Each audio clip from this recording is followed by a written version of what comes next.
گانے کی طرز میں نعت شریف پڑھنا کیسا؟ اس میں مطلب جو میں نے غور کیا فتح رضویہ شریف میں ہے یہ مطلب کہ اگر مشہور گانا ہے، میں جو میرا ذہن بنا وہ عرض کروں، اگر مشہور گانا ہے نعت شریف پڑھتے ہیں گانے کی طرز پہ، تو لوگ نعت شریف میں ہی گانے کی بھی تصور میں ڈوبے رہیں گے، توجہ جاتی رہے گی گانے کی طرف، تو اس سے بچا جائے۔ اور اگر پرانے گانے ہیں، جیسے پتہ بھی نہیں ہوتا پرانے گانے ہوتے ہیں، اس کی طرزوں پر بھی نعتیں پڑھی جاتی ہیں، تو جب پتہ ہی نہیں چل رہا کسی کو تو پھر اس کو کھینچ کھانچ کے تلاش کر کے وہ 60 سال پہلے یہ گانا بہت مشہور تھا کر کے اب خواہ نعت خوانوں کو اور سننے والوں کو پریشان کرنا، یہ بھی کوئی تو 60 سال کا آپ کو پتا چلا، اس کا مطلب گانے کے آپ تو شوقین تھے رہے، جو نہیں تھے ان کو بیچاروں کو کیوں بتاتے ہیں کہ آپ گانے کے بہت شوقین تھے یا گئے۔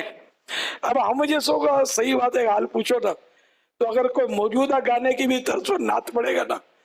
تو اپنے جھومتے رہے گا، سمجھنی پڑے گی یہ گانے کی طرز ہے۔ میں اپنی ذاتی کیفیت بتاتا ہوں، طرف گانوں سے کوئی دلچسپی یا ترکیب تو ہے نہیں نا اپنی گانوں سے، تو اس لیے میری طرح اور بھی تو ہوں گے نا جن کو گانوں سے دلچسپی نہیں ہوگی اور وہ مطلب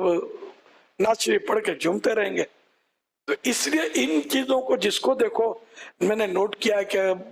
جو لوگ ہوتے ہیں یہ وسوسوں کا شکار ہوتے رہتے ہیں اور ان چیزوں اٹھاتے رہتے ہیں، بعض اوقات جذبات میں آ کر مائک پر بھی بولنے والے اس کو بول رہے ہوتے ہیں۔ صحیح بات ہے کہ کوئی ایسی شرعی دلیل، کوئی فقہی جزئیہ یہ مجھے نہیں پتا کہ کوئی یوں دیتا ہو کہ اس کہ کبھی بھی کسی نے گانا بول دیا تو اب وہ طرز ہمارے ہاتھ سے نکل گئی، اب وہ گانے والے کی ہو گئی، نعت شریف نہیں پڑھی جا سکتی۔ میں اپنی موٹی عقل کے مطابق میں نے یہ عرض کیا، ورنہ یہ اگر میں کہوں اکثر نعتیں تو ہو سکتا ہے غلط نہ ہو، گانوں کی طرزوں پر ہی ہوں گی، سب کو طرزیں بنانا تھوڑی آتی ہے۔ میں صحیح بولتا ہوں، یہ ہمارے جتنے بھی نعت خوان ہیں، مجھے تو ایک نعت خوان کا بھی صحیح معنوں میں معلومات نہیں ہے کہ وہ اتنا ماہر ہے کہ طرزیں بنا لیتا ہے نعتوں کی۔ یہ کہیں نہ کہیں ادھر سے ادھر سے یہ نعت خوان جو ہے نا اٹھاتے ہوتے ہیں، اس کی نعت پڑھنے کی نقل، اس کی نعت شریف پڑھنے کی نقل، کوئی حرج نہیں ہے اس میں، جائز نہیں ہے۔ لیکن ایک بات بتاتا ہوں، اپنی طرز بنانا یہ ایک فن ہے جو سب نہیں کر سکتے،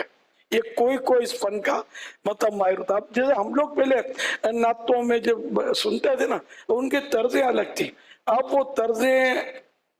مجھے تو کوئی یاد ہے، کوئی کسی نے نوٹ بھی کیا ہو کہ میں جب وہ شعر پڑھتا ہوں تو بعض اوقات اس طرز پر پڑھتا ہوں کہ جو آج کل نہیں پڑھی جاتی، اور عام نعت خوان اس طرز سے پڑھ بھی نہیں سکتا جب تک پریکٹس نہ کرے، اس کو پتہ ہی نہیں ہے نا یہ طرز تو پہلے پڑھی جاتی تھی، اور وہ ایسا لگتا ہے کہ گانوں کی طرزوں پر نہ ہوتی ہوں، لیکن کچھ پتہ نہیں۔ اگر میں 60 سال پہلے کی بات کرتا ہوں تو ہو سکتا ہے کہ ان کے 60 سال پہلے یہ گانے چلتے ہوں یا اسی دور میں چلتے ہوں، اللہ ہی بہتر جانے۔ وزیر حسین شاہ صاحب کی جو طرزیں ہوتی تھی یہ بھی بالکل منفرد ہوتی تھی ہمارے لیے کہ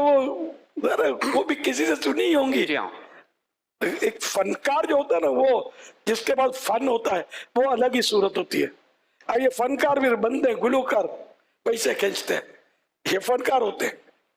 طرزیں بھی بناتے ہیں، سب کچھ کر رہے ہوتے ہیں، لیکن خاک میں بلکہ آگ میں آقا کی نعتیں جنت میں لے جائیں گی، یہ میوزک والے گانے تھوڑی جنت میں لے جائیں گے، یہ تو آگ میں جانے والا کام، آگ میں گھسیٹنے والا کام ہوتا ہے۔ گناہ بھرے گانے، بعض اوقات کفریات بھرے گانے بھی ہوتے ہیں، اور عاشقی معاشقی اس میں چل رہی ہوتی ہے، گندے گندے گانے ہوتے ہیں۔ اس سے تو بالکل آپ سب کو میری درخواست ہے کہ آواز بھی آئے تو کان بند، اپنے کو صرف اللہ اور رسول کا نام سننا ہے، کلام سننا ہے، یہ گانے نہیں سننے۔ گانوں نے معاشرے کو تباہ کر کے رکھ دیا۔ اچھا، بعضوں کا جو یوں سنجیدہ طرزیں ہوتی ہیں نا کہ وہ تھوڑی سی وہ بھی جو نا گانوں کی طرز پہ ہوتی جی ہاں ہوتی ہے، بالکل ہے، غزلیں ہوتی ہیں، کیا ہوتا ہے وہ سنجیدہ ہوتی ہیں، لیکن گھوم پھر کے ہو سکتا ہے بھی گانوں کی طرزیں ہوتی ہوں۔